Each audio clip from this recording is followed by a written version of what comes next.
ka tok mi jin ga no rum dong loide ki ga jo no mo go do mana na si di dan ti be ke ngu di la ke gwa da mo gwa dollar system for your time the yana ideal te di ka kwet de chum ko na na dia da naja dia da kwedu increase the volume so biya la apple gwa ya apple tin until mu je mashala ko majala ka wo da tila mu goro mu de wucha ti abadi da chak dan wul jo da mana me da man de biya chak da mana me biya chak da mana me ne ngan wut mu jal ka rai de ana da man de di de chak je ka de release ko mo wana ka fairness kam ilamra biya wo payene ko nuori se tele fanan ma bidit kamratu jimo piji macha mano awo na ne kwar nuora ti do ne cham je kien kallo wo na chong na kel kwara na tal pakiye mana to tiata bu yaram yene ito mi de lariye uni yumal chagwa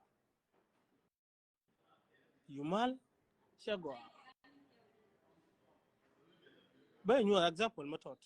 ngay jaw yene di diali tiaka against mi la kinurun biya terun pat ko roy malad nga ke 2005 me bang na re me amal tay dir kondial me yi juba la tira na izin ba wo kwa ande wo yan tarun wal do tarun wo di do ka me je ka ji shenda ka je ka gad ka ta shigdum ba je pin pai kwen ne wo dab jo ka hen ko ro ya wo shin ba jo wo ba ka mo izin kan dial yu ko wo so tim zimat yo lar jogo so deployment yo lar jogo me yi ku lo bake mala barama kel bi ben ba jo yan confirm biram ben yan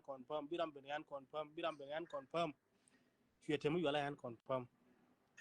ko ne shi ka gien ta to yedan me tigatin ki aba parwe ko ne wagat ken gul ka jol so ko ba tim zimat ba deployment da bi kula gien ka deploy do so ka ta ma yono ona gwaye la bin kun do jo ne siang chagwa mad bai de la riena do jo chagwa mate mo gwaye ne nyin kon dial kon di lubin dial chu jabal rama biro gang do ka dongo banga batim ti ram tim ka ko kum ti ram tim ka mo kay guna jin ka dun mi gur kay je ti ram tim ka ba wona ne dun do la telaja ti la politik mo te kay char kela na rewde ti la movement mo tol ka yo ke kamu yala panere ting mala pas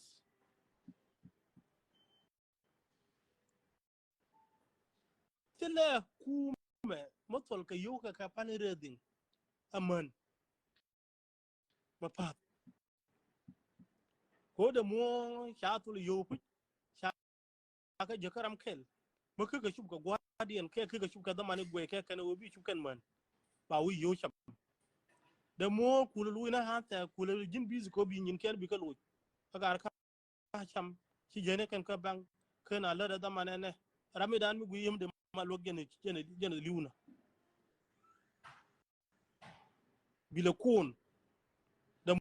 mo yu kun kamiladi da mo ci do je tan chelen movement ka lew la ya ra mi ci ro da guir ngay gwa ba yan kan tin ngay gwa non kon da tin ngay ram worje ngay nyin ka dial maka ka guir to ngeno wo na biyo kwautin biyo le je ka da mali ro da guir ngay je wo piang ko pe che ma akin de to no la da ka ko na lam ni do lam ni wes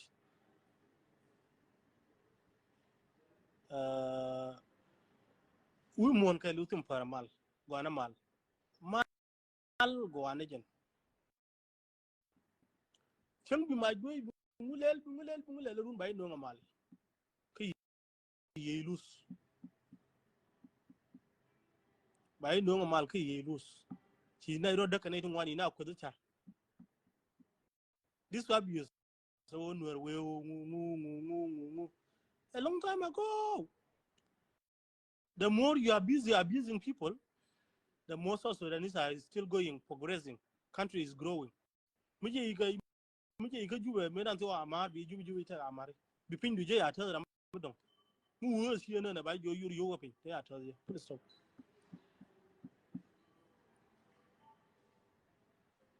Nazlo gonti kona motivation and power, nuer kel, nguda kel, biba ma nguda kel. Those nonsense. Those are nonsense. Jiran maka haide na pa ina ro jin karo ado ngumbalar karo da. Wallahi simi de jiran bimbe ti mana na lani ya karo do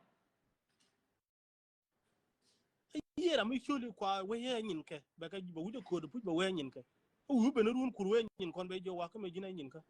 ya ga nyo ka yara tar pin bi be nyo na joy bi chen na kam bi te law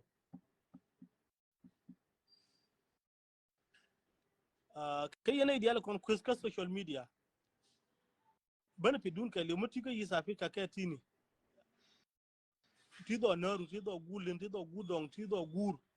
resources di ala jora king da jaka ka juba please no ne kuti no kape lakin luzni kam dun yana ramadan judi king ka gorji ko ate do interest do gor no bi te giramo biro long do ni ramadan mi gorji jikati dora ko ramo wen jingin ka tino jika ka kuma ko ga jika mana dama ke la da ka shirka la di mai shirka kuma ne kuma ya contract mo mana dama mo kuma ne ko allow you have to respect the government, you have to respect your uncle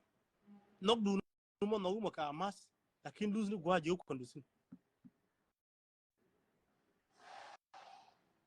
lose ni gwa je ko kondusin kini ni sin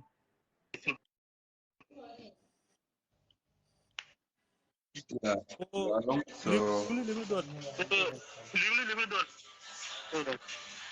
ko ara mo mi gorji mo wa ular lose run man jin ci bago lo na diani kon chu jama nyo na community dana la wo jari ka jino Sudan the more reaction me to social media lar kama to biya ka tin dial biya kwet amane ramade or mata kel be go wo mu wo be ni bela victim fini hay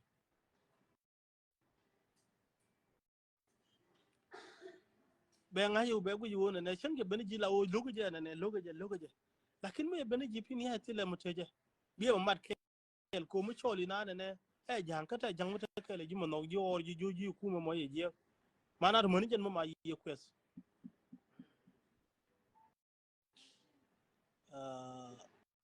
last message da mo wona ne woni lozna marumi lozna ne te yi ken jen lozna ka chuja kwa na nalis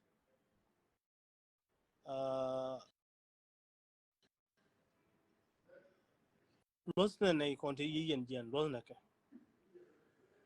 mata mi mo chuon lan na yi chuon ko de chuon kula la ngu di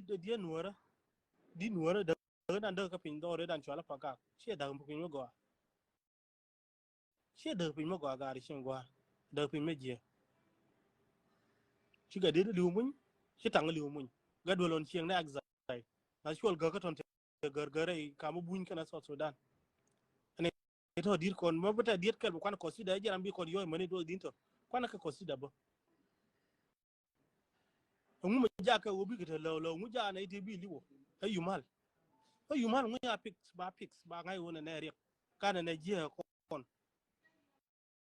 fu ja ko ro nyoro pi de nyok jen go ka jen mi ko ala cholo mo dundan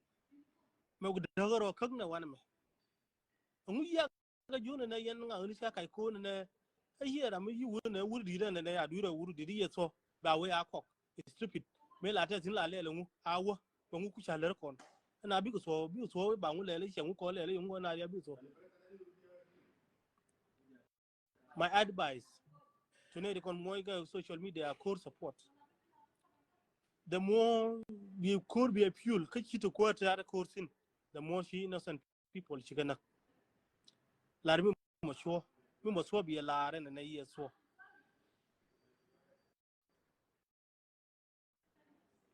la ra we wona na she so la ra je chu ja ba ye mere ama tu ben nan nan